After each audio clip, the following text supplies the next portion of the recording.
thu pha ma meya umen siem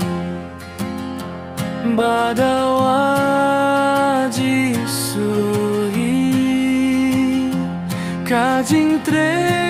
jong u khum ka ding afaya o shani tukat kum ka kular ka bako Shaba en the nanen ya umen simba khwit kabon ublei hangi baseng